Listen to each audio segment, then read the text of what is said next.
Corona virus की vaccine के संबंध में इस एडिटोरियल में हम चर्चा करने वाले हैं। टाइटल दिया गया है नीड फॉर कॉशन कि ठीक है, कोरोना वायरस के लिए जो वैक्सीन्स निर्मित की जा रही हैं अच्छी बात है, लेकिन नीड ज़रूरत है। किस बात के लिए ज़रूरत है, किस बात की ज़रूरत है? फॉर कॉशन, सावधानी की ज़रूरत है कि भाई जो भी वैक्सीन्स निर्मित की जा रही हैं इनके लिए पर्याप्त सावधानी बरती जानी चाहिए। India needs more than one vaccine कि भारत को ज़रूरत है एक से ज़्यादा वैक्सीन की, more than one vaccine, but all must come through का मतलब है के माध्यम से, लेकिन सारी की सारी जो वैक्सीन है वे आनी चाहिए। किस माध्यम से आनी चाहिए? देयर लॉन्ग जेस्टेशन का मतलब होता है गर्भकाल।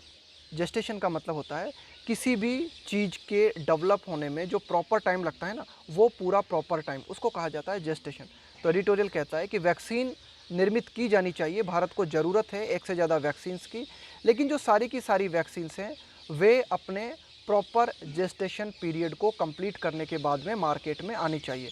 यानी कि किसी भी वैक्सीन को डेवलप होने में जो पूरा टाइम लगता है वो पूरा टाइम दिया जाना चाहिए, किसी भी तरह की जल्दबाजी नहीं की जानी चाहिए।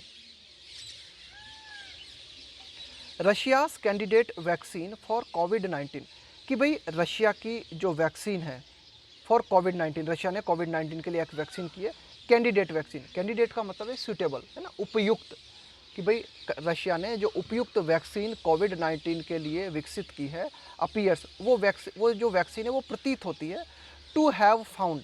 टू हैव, देखो हैव आया और हैव के साथ वर्ब की थर्ड फॉर्म, इसका मतलब है कि भाई मामला पूरा हो गया, कंप्लीट हो गया एक्शन। टू हैव फाउंड का मतलब है कि रशिया ने जो वैक्सीन कोविड-19 के लिए डेवलप की है, ऐसा प्रतीत होता है कि उस वैक्सीन ने पा लिया है। किस चीज़ को पा लिया है? अ मिडवाइफ इन इंडिया। मिडवाइफ का मतलब होता है दाई, यानी कि वह महिला जो कि बच्चे की डिलीवरी में मदद करती है। तो एक तरीके से कोविड-19 के लिए वैक्सीन को डेवलप किया है किसने? रशिया ने। लेकिन अब ये जो वैक्सीन को डेवलप किया है ना, इस वैक्सीन को और ज़्यादा मार्केट में लाने में मदद कौन करने जा रहा है? भारत, है ना, इसलिए उसको कहा गया है midwife. The Russian direct investment fund कि ये जो RDIF है ना, रशियन डायरेक्ट इन्वेस्टमेंट फंड है, विच इज पायलटिंग, पायलट का मतलब है यहाँ पे कंट्रोल करना, कि भाई जो RDIF है वो कंट्रोल कर रहा है किस चीज़ को? द स्पुतनिक 5 वैक्सीन को। रशिया ने कोरोना वायरस के लिए जो वैक्सीन निर्मित की है उसको नाम दिया गया है स्पुतनिक 5। इस वैक्सीन को कंट्रोल कर रहा है RDIF। अब इस RDIF ने हैज़ अनाउंसड, इसने घोषणा की है, किस चीज़ की घोषणा की है? अब partnership with the Hyderabad, partnership करने की, साझेदारी करने की, किसके साथ? With the Hyderabad based doctor Reddy's laboratory, कि भाई एक हैदराबाद आधारित एक कंपनी है भारत की जिसका कि नाम है डॉक्टर रेड्डीज लेबोरेटरीज, इसके साथ RDIF ने पार्टनरशिप किया है टू कंडक्ट, ये आयोजित करने के लिए, क्या आयोजित करने के लिए? अब फेज़ 3 ट्रायल, कि भाई ये जो कोरोना वायरस की वैक्सीन रूस ने बनाई है उसका परीक्षण किया जाए, है ना, उसका तीसरा परीक्षण। फेज़ 1 और फेज़ 2 इसका परीक्षण हो चुका है, फेज़ 3 ट्रायल अभी बाकी है। तो फेज़ 3 ट्रायल जो किया जाना है उसके लिए RDIF ने डॉक्टर रेड्डीज लेबोरेटरीज के साथ में पार्टनरशिप की है। और large multi location human trials है, या फिर हम ये भी चाहते हैं, ये जो RDIF है ना, वो डॉक्टर रेड्डीज लेबोरेटरीज के साथ मिलकर ये भी चाहता है कि एक बड़े पैमाने पर, लार्ज स्केल पर, मल्टी लोकेशन, विविध स्थानों पर मानव के ऊपर इसका परीक्षण किया जाए, इस वैक्सीन का परीक्षण किया जाए। आगे देखते हैं कि वर द कैंडिडेट वैक्सीन। अब देखो ये जो सेंटेंस शुरू हो रहा है ना, यहाँ लिखा हुआ है वर, तो जब भी कोई सेंटेंस वर से शुरू होता है ना, उसका मतलब होता है कोई कंडीशन है यहाँ पे, मतलब इफ़, है ना, इफ़ से समझ सकते हो आप। तो यहाँ पे देखो लिखा हुआ है वर और यहाँ लिखा हुआ है वुड। क्या मतलब हुआ इसका?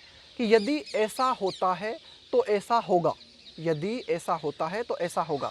वर द कैंडिडेट वैक्सीन, कि भाई ये जो अप्रोप्रिएट, ये जो सूटेबल वैक्सीन है ना, जिसको कि डेवलप किया गया है रशिया की गामालेया के द्वारा, to prove safe and efficacious, कि भाई ये जो वैक्सीन है कोरोना वायरस की, ये यदि सुरक्षित और प्रभावी साबित होती है, to prove safe and efficacious, efficacious मतलब प्रभावी, सेफ का मतलब सुरक्षित, कि भाई यदि ये जो वैक्सीन है यह सुरक्षित और प्रभावी साबित होती है तो RDIF क्या करेगा? Would supply 100 million doses. RDIF इस दवा के, इस वैक्सीन के 100 मिलियन डोज भारत को सप्लाई करेगा, किसके माध्यम से? थ्रू इट्स पार्टनरशिप, कि RDIF ने जो पार्टनरशिप डॉक्टर रेड्डीज लेबोरेटरीज के साथ की है, उस पार्टनरशिप के माध्यम से इस वैक्सीन की 100 मिलियन डोजेस भारत को उपलब्ध कराई जाएंगी। कब? अगर ये दवा सुरक्षित और प्रभावी साबित होती है तो ये कंडीशन लगी हुई है। हावेवर, हालांकि there is no agreement to manufacture the vaccine here. हालांकि डॉक्टर रेड्डीज लेबोरेटरीज और RDIF के बीच में इस बात का कोई करार नहीं है। However there is no agreement, इस बात का कोई एग्रीमेंट नहीं है to manufacture the vaccine here, कि भारत जो है इस वैक्सीन को यहाँ निर्मित कर सकता है। कुल मिला के भारत जो है ना, इस वैक्सीन को यहाँ पे भारत में नहीं निर्मित कर सकता, इस बात का एग्रीमेंट नहीं हुआ है RDIF और डॉक्टर रेड्डीज लेबोरेटरीज के बीच में। आगे देखते हैं। अनलाइक, लाइक का मतलब होता है के समान, अनलाइक है उसका उल्टा। Unlike the deal between the Pune based serum institute of India. देखो, एक और कंपनी है भारत की जो कि पुणे आधारित है, सीरम इंस्टीट्यूट ऑफ इंडिया, ठीक है। उसके और यूनाइटेड किंगडम बेस्ड एक कंपनी है जिसका कि नाम है एस्ट्राजेनेका। यूनाइटेड किंगडम की एक कंपनी है एस्ट्राजेनेका और भारत की पुणे आधारित एक कंपनी है सीरम इंस्टीट्यूट ऑफ इंडिया। इनके बीच में क्या करार हुआ है? ये भी कोरोना वायरस वैक्सीन पे काम कर रहे हैं, तो इनके बीच में करार हुआ है कि पुणे की जो कंपनी है वह एस्ट्राजेनेका के साथ जो उसने करार किया है उसके तहत कोरोना वायरस वैक्सीन को भारत में निर्मित कर सकती है, लेकिन ऐसा करार रूस के और भारत के बीच में नहीं हुआ है। For the Oxford University developed ChAdOx 1 vaccine.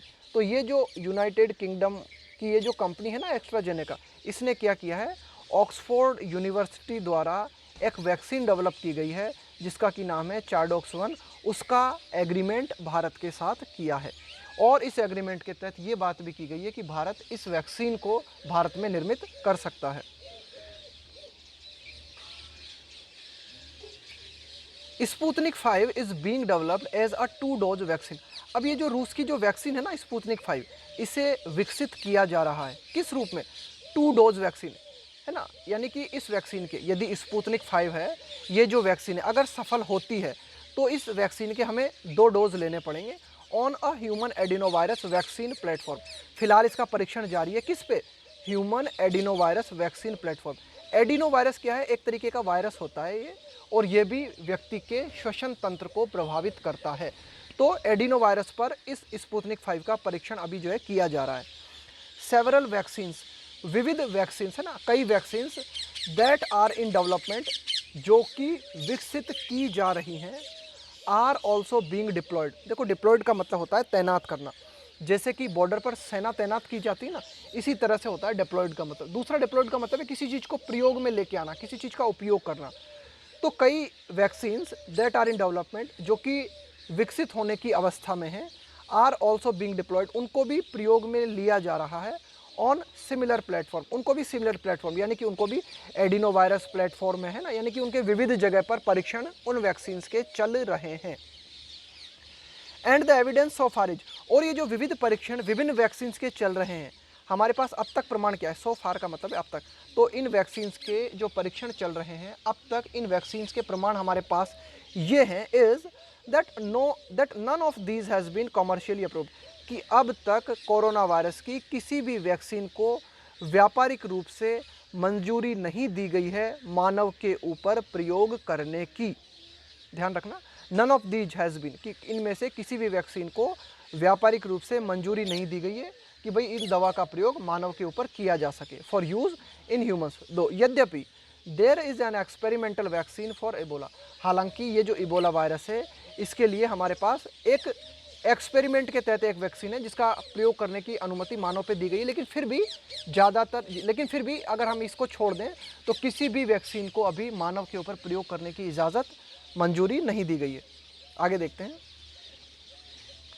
कि results of phase 1 and phase 2 trials of the vaccine, कि भाई ये जो रूस की जो वैक्सीन है ना स्पुतनिक जो वैक्सीन है, इसके जो परिणाम हैं हमारे पास, कि भाई किसी भी वैक्सीन को बनाने के दौरान उसके कई परीक्षण किए जाते हैं, फेज़ 1, फेज़ 2, फेज़ 3। तो इसके 2 परीक्षण तो हो चुके हैं, फेज़ 1 और फेज़ 2 है ना, इसके 2 परीक्षण तो हो चुके हैं पब्लिश्ड, और इन परीक्षणों को प्रकाशित किया गया किस में? The Lancet. ये जो द लांसेट है ना, ये क्या है? एक तरीके का मेडिकल जर्नल है ना, जो भी साइंस से संबंधित जो भी नई खोजें होती हैं या कोई नई बात होती है उनको इसमें प्रकाशित किया जाता है। तो द लांसेट में स्पुतनिक के पहली ट्रायल के और दूसरी ट्रायल के, है ना, पहले चरण के और दूसरे चरण के जो नतीजे प्रकाशित किए गए वे क्या बताते हैं? सजेस्ट दैट द एविडेंस सो फार, कि अब तक के जो हमारे पास प्रमाण हैं, इज दैट, वो ये हैं, इट हैज़ प्रूवन सेफ, कि अब तक रूस के द्वारा डेवलप की गई कोरोना वैक्सीन सुरक्षित साबित हुई है और प्रभावी साबित हुई है, एफिकेशियस, एनफ, इतनी, एनफ का मतलब है पर्याप्त, है ना, इस पर्याप्त मात्रा में प्रभावी और सुरक्षित साबित हुई है टू प्रोग्रेस, कि अब हम क्या कर सकते हैं, इस वैक्सीन को और ज़्यादा प्रोग्रेस कर सकते हैं टू द नेक्स्ट स्टेज, अगले चरण पे हम आ सकते हैं ऑफ ट्रायल्स, ट्रायल्स का मतलब है परीक्षण, कि भाई इस वैक्सीन का अगले चरण पे हम परीक्षण कर सकते हैं। फेज़ 1 और फेज़ 2 ट्रायल हमारे सक्सेसफुल रहे हैं। कॉन्ट्रोवर्शियली, विवादास्पद रूप से, Sputnik 5 has been granted, granted का मतलब है एक तरीके से मंजूरी देना, सहमति देना। ए प्री अप्रूवल, प्री अप्रूवल का मतलब है पहले से अप्रूव कर देना किसी चीज़ को, पहले से जो है मंजूरी दे देना, बाय रशियास रेगुलेटर्स। देखो रेगुलेटर्स, रेगुलेटर्स का मतलब होता है नियंत्रित करने वाला। हर देश में जो है एक रेगुलेटरी बोर्ड होता है ना, जो कि किसी भी चीज़ को नियंत्रित करता है। तो ये जो कोरोना वायरस वैक्सीन विभिन्न देशों में निर्मित की जा रही है, उसे कंट्रोल करने के लिए एक रेगुलेटरी बोर्ड हर देश में है। तो रशिया का जो रेगुलेटरी बोर्ड है उसने क्या किया, इस स्पुतनिक वैक्सीन को बिना पूरे परीक्षण किए मंजूरी दे दी। इवन बिफोर, यहाँ तक कि इसके पहले phase 3 trials have been completed, phase 3 trials के कंप्लीट होने से पहले ही रूस के रेगुलेटरी बोर्ड ने स्पुतनिक 5 को मंजूरी दे दी। इस चक्कर में ये जो वैक्सीन है ना, थोड़े से विवाद में आ गई। There is immense political pressure, कि भाई there is immense political pressure, immense का मतलब है बहुत ही ज़्यादा, एक राजनीतिक दबाव है पूरे वैश्विक रूप से, ग्लोबली अगर हम बात करें, वैश्विक रूप से अगर हम बात करें, तो एक पॉलिटिकल प्रेशर है, एक राजनीतिक दबाव है ऑन रेगुलेटरी एजेंसीज, कि भाई जो भी विभिन्न रेगुलेटरी एजेंसीज हैं या फिर जो भी विभिन्न रेगुलेटरी बोर्ड हैं जो कि कोरोना वायरस की देख रेख कर रहे हैं, उन विभिन्न रेगुलेटरी बोर्ड्स पे ये दबाव है कि जितनी जल्दी हो सके उतनी जल्दी वैक्सीन को लाया जाए, टू गेट ए वैक्सीन, कि भाई जितनी जल्दी हो सके वैक्सीन को प्राप्त किया जाए, at the earliest, out, out का मतलब है कि उस वैक्सीन को मार्केट में लाया जाए, एट द अर्लीस्ट, जितनी शीघ्र हो सके उतनी शीघ्र। 10, इस प्रकार it is incumbent on a company, यह एक कंपनी की जिम्मेदारी बनती है। इनकम्बेंट के साथ में ऑन प्रीपोजिशन का हम प्रयोग करते हैं। इनकम्बेंट ऑन का मतलब है कि भाई इसकी रिस्पॉन्सिबिलिटी बनती है, इसकी जिम्मेदारी बनती है, कि इस प्रकार एक कंपनी की जिम्मेदारी बनती है, वो कंपनी जो कि कंडक्ट कर रही है सच ट्रायल्स, कि भाई जो भी कंपनी कोरोना वायरस से संबंधित परीक्षण कर रही है, उस कंपनी की ये जिम्मेदारी बनती है टू बी पर्टिकुलरली विजिलेंट, कि वह कंपनी जो है खास करके सतर्क रहे, जागरूक रहे, दैट ऑल गुड प्रैक्टिसेस, वो कंपनी ये देखे कि जो वैक्सीन निर्मित की जा रही है, उस वैक्सीन को निर्मित करने के दौरान किसी भी तरह की जो है गड़बड़ी ना हो, सारी की सारी जो है गुड प्रैक्टिसेस, यानी कि पूरी सतर्कता बरती जाए, पूरी सावधानी बरती जाए, एंड नेसेसरी प्रोटोकॉल्स, प्रोटोकॉल्स का मतलब होता है ये जो नियम कानून होते हैं ना किसी भी चीज़ से संबंधित, यानी कि जैसे वैक्सीन हम निर्मित कर रहे हैं, तो वैक्सीन को निर्मित करने के लिए क्या प्रक्रियाएं हैं, क्या नियम है, क्या कानून है, उन समस्त प्रक्रियाओं का, उन समस्त कानूनों का पालन पूरी तरीके से किया जाए, ये उस कंपनी की जिम्मेदारी बनती है जो कंपनी कोरोना वायरस की वैक्सीन को डेवलप कर रही है।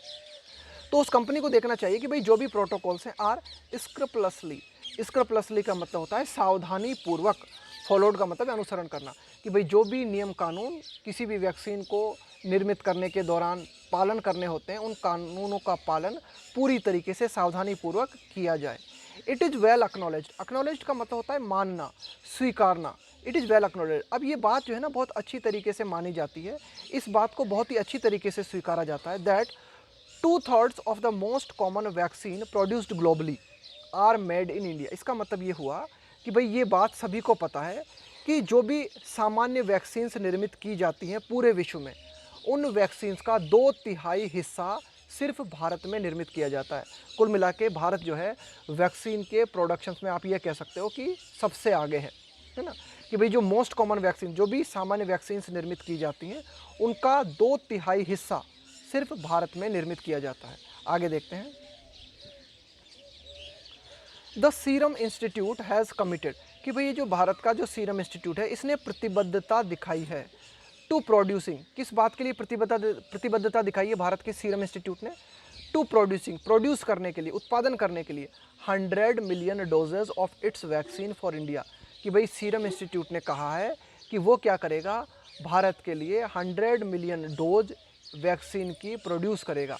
इसके अलावा ये जो अन्य लो एंड मिडिल इनकम कंट्रीज़, अन्य देश जिनकी की इनकम बहुत ही कम है, उनको सीरम इंस्टीट्यूट जो है भारत का, वह $3 से भी कम रुपयों में इस दवा को उपलब्ध कराएगा।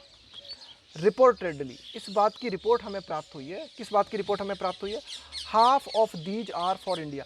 कि ये जो 100 मिलियन डोजेज जो प्रोड्यूस की जाएंगी, उनमें से आधी जो एक तरीके से डोज हैं वह भारत के लिए काम में आएंगी।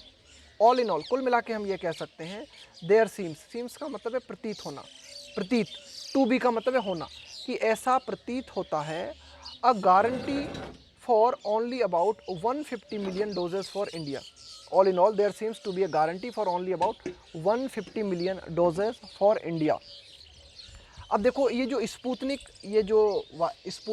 5 है, जो कि कोरोना वायरस की वैक्सीन है, जिसको कि भारत के साथ साझेदारी के साथ निर्मित किया जा रहा है, तो रूस ने अभी क्या गारंटी दी है, रूस ने कहा है कि इस वैक्सीन की 150 मिलियन डोज भारत को उपलब्ध कराई जाएंगी, है ना। There seems to be a guarantee, इस बात की एक गारंटी दी गई है।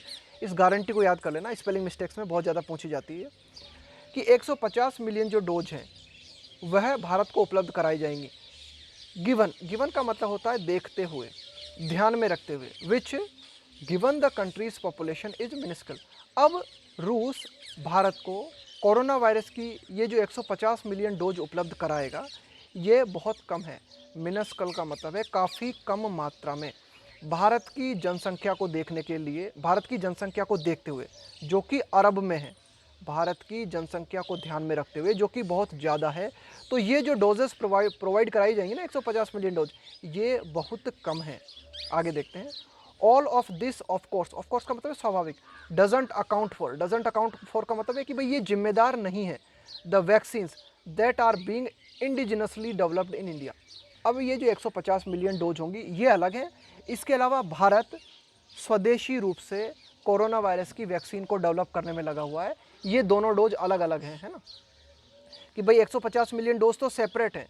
इसके अलावा भारत अपने स्वयं के स्तर पर भी कोरोना वायरस की वैक्सीन को डेवलप करने में लगा हुआ है। तो ये 150 मिलियन जो डोज है ना, ये अलग है, और भारत जो कोरोना वायरस की वैक्सीन को निर्मित कर रखा है उन वे अलग हैं, है ना। All of this of course doesn't account for, भी ये जिम्मेदार नहीं है उन वैक्सीन के लिए दैट आर बीइंग, जिनको कि किया जा रहा है इंडिजिनसली का मतलब होता है देशी रूप से, है ना, स्वदेशी रूप से, डेवलप्ड इन इंडिया, जो कि देशीय रूप से भारत में निर्मित की जा रही है ना। जैसे कि कोवैक्सीन है, कोवैक्सीन बाय भारत बायोटेक। अब ये कोवैक्सीन क्या है, कोरोना वायरस की वैक्सीन है, जिसको कि भारत में भारत बायोटेक के द्वारा निर्मित किया जा रहा है, बेस्ड ऑन। अब ये जो कोवैक्सीन निर्मित की जा रही है ना, किस पे आधारित है, स्ट्रेन का मतलब होता है एक तरीके का ट्रेस, एक तरीके का घटक, एक तरीके का तत्व। जैसे कि कोई प्लांट है या फिर कोई वायरस है, उसका जो स्ट्रेन ना, मतलब उसी का थोड़ी सी मात्रा, उसको कहा जाता है स्ट्रेन। स्ट्रेन सोर्स्ड फ्रॉम, जिसको कि लिया गया है, सोर्स्ड फ्रॉम का मतलब है लिया गया है। तो भारत बायोटेक कोवैक्सीन, जो कि कोरोना वायरस की वैक्सीन है, उसे निर्मित कर रहा है अवशेष से, जो कि लिए गए हैं कहाँ से, Indian council of medical research से। इसके अलावा दूसरी वैक्सीन जो भारत में कोरोना वायरस के लिए निर्मित की जा रही है वो है ZyCoV D, the plasmid DNA vaccine, है ना। ये प्लाज्मा से निर्मित एक डीएनए वैक्सीन है, जाइकोव डी। इसे डेवलप किया जा रहा है, बीइंग डेवलप्ड का मतलब है इसे डेवलप किया जा रहा है किसके द्वारा, बाय जिडस कैडिला। इसको डेवलप किया जा रहा है जिडस कैडिला के द्वारा। इन फेज 2 ट्रायल्स नाउ, और ये जो दोनों की दोनों भारतीय वैक्सीन जो हैं, यह अपने दूसरे परीक्षण में है ना, दूसरे यानी कि एक तरीके से दूसरे चरण पर इनका परीक्षण चल रहा है। बोथ आर बीइंग टेस्टेड, इन दोनों की दोनों वैक्सीन को टेस्ट किया जा रहा है फॉर देयर एबिलिटी, इनकी क्षमताओं के लिए, टू प्रोड्यूस, कि क्या ये दोनों की दोनों वैक्सीन प्रोड्यूस कर सकती हैं, क्या, एज सेटिस्फैक्ट्री का मतलब है संतोषजनक, इम्यून रिस्पॉन्स का मतलब है प्रतिक्रिया, इम्यून रिस्पॉन्स का मतलब है कि भाई प्रतिरोधी तंत्र, है ना। इम्यून सिस्टम होता है ना आपका प्रतिरोधी तंत्र, इम्यून सिस्टम का मतलब है कि आपकी क्षमता, जो कि बाहर से आने वाले वायरस से आप लड़ सकते हो नहीं लड़ सकते हो, है ना, कि भाई कितनी आप में क्षमता है, उससे हम बोलते हैं कि भाई आपकी इम्यूनिटी कितनी स्ट्रॉन्ग है। तो कुल मिला के इसका मतलब क्या हुआ, इसका मतलब ये हुआ कि इन दोनों की दोनों वैक्सीन्स का परीक्षण किया जा रहा है, दोनों की दोनों का जो है परीक्षण दूसरे स्तर पे चल रहा है और दोनों को टेस्ट किया जा रहा है, उनकी एबिलिटी को जांचा जा रहा है कि भाई क्या ये जो दोनों की दोनों वैक्सीन्स हैं इस योग्य हैं कि भाई संतोषजनक एक तरीके से इम्यूनिटी सिस्टम जो है जनरेट कर सके मानव में। India has the capabilities, Bharat के पास क्षमताएं हैं। किस बात की क्षमताएं हैं भारत के पास? फॉर वैक्सीन मैन्युफैक्चर, कि भारत जो है वैक्सीन का निर्माण कर सकता है। Cold chain storage, Bharat vaccine को निर्मित करने के बाद में उन्हें कम तापमान पर स्टोर कर सकता है ना, सुरक्षित रख सकता है। एंड डिस्ट्रीब्यूशन, और भारत वैक्सीन को डिस्ट्रीब्यूट कर सकता है, वितरित कर सकता है। टू इंश्योर, ये सुनिश्चित करने के लिए एक्सेस के साथ में टू प्रीपोजिशन का प्रयोग किया जाता है। एक्सेस का मतलब है पहुंच, कि भाई कोई दवा है वो कितने लोगों की पहुंच में, उसे कहा जाता है एक्सेस। और भारत एक्सेस को सुनिश्चित कर सकता है टू सिटीजन्स, कि भाई प्रत्येक नागरिक जो है उसकी पहुंच में कोरोना वायरस की वैक्सीन हो, ये सुनिश्चित करने की क्षमता भी भारत में है ना। इसके अलावा और ये जो भारत जो है ना सुनिश्चित कर सकता है कि पूरे विश्व में जो है, पूरे विश्व के जो लोग हैं उन तक भी कोरोना वायरस की वैक्सीन की पहुंच है, इसको भी भारत सुनिश्चित कर सकता है इन रीजनेबल टाइम, मतलब कम से कम टाइम में। इन रीजनेबल टाइम का मतलब होता है वाजिब समय में, मतलब एक जो लॉजिकल टाइम पीरियड होता है ना, यानी कि एक मतलब कम से कम समय में भारत के पास ये क्षमता है कि भारत इस दवा को निर्मित कर सकता है, इसको स्टोर कर सकता है और लोगों तक इसकी पहुंच को सुनिश्चित कर सकता है। बट लेकिन इट मस्ट नॉट फॉरगेट, लेकिन भारत को इस बात को नहीं भूलना चाहिए, किस बात को भारत को नहीं भूलना चाहिए, that vaccines must go through, कि ये जो कोरोना वायरस की वैक्सीन्स हैं इनको गुजरना चाहिए। गो थ्रू का मतलब है गुजरना, कि कोरोना वायरस की जो विभिन्न वैक्सीन्स हैं इनको गुजरना चाहिए। किस चीज़ से गुजरना चाहिए? देयर इनइविटेबली, इनइविटेबली का मतलब होता है जिससे बचा न जा सके, अपरिहार्य, जो बहुत ही ज़्यादा ज़रूरी हो। लॉन्ग जेस्टेशन, जेस्टेशन का मतलब होता है एक तरीके का टाइम पीरियड है ना, जैसे कि जेस्टेशन का मतलब होता है गर्भकाल, जेस्टेशन का मतलब होता है कि भाई किसी भी चीज़ को डेवलप होने में जो एक टाइम लगता है ना, वो पूरा की पूरा टाइम दिया जाना चाहिए। कुल मिला के कोरोना वायरस की जो वैक्सीन है उसे जल्दबाजी में निर्मित नहीं किया जाना चाहिए। भारत को इस बात को समझना चाहिए कि ठीक है, भारत के पास लगभग सभी क्षमताएं हैं, भारत वैक्सीन निर्मित कर सकता है, उसे डिस्ट्रीब्यूट कर सकता है, लोगों तक पहुंचा सकता है, उसे स्टोरेज कर सकता है। लेकिन भारत को इस तथ्य को ध्यान में रखना चाहिए कि कोरोना वायरस की वैक्सीन के दौरान किसी भी तरह की जल्दबाजी दिखाना उचित नहीं होगा, कि किसी भी वैक्सीन को निर्मित करने के लिए जो पूरी प्रक्रिया है उस पूरी प्रक्रिया का पालन दिया जाना चाहिए। जो जेस्टेशन पीरियड है, जो कि किसी भी चीज़ के डेवलप होने का पूरा टाइम पीरियड है, वह टाइम पीरियड दिया जाना चाहिए। टू इंश्योर, ये सुनिश्चित करने के लिए दैट कि ओनली दोज, कि सिर्फ वे वैक्सीन्स दैट आर सेफ, जो कि सुरक्षित हैं, एंड एफिकेशियस, और प्रभावी हैं, make their way, make one's way. क्या मतलब होता है मेक वंस वे का? मेक वंस वे का मतलब होता है अपना रास्ता बनाना, कि सिर्फ वे वैक्सीन्स मार्केट में आ सकें, सिर्फ वे वैक्सीन्स जो कि प्रभावी हैं और सुरक्षित हैं, सिर्फ वे वैक्सीन्स मार्केट में आ सकें, है ना। इनके अलावा कोई अन्य वैक्सीन्स जो है बिना पूरी प्रक्रिया को पार किए बिना मार्केट में नहीं आनी चाहिए। अगर ऐसा होता है तो ये लोगों के लिए ज़्यादा हानिकारक हो सकता है।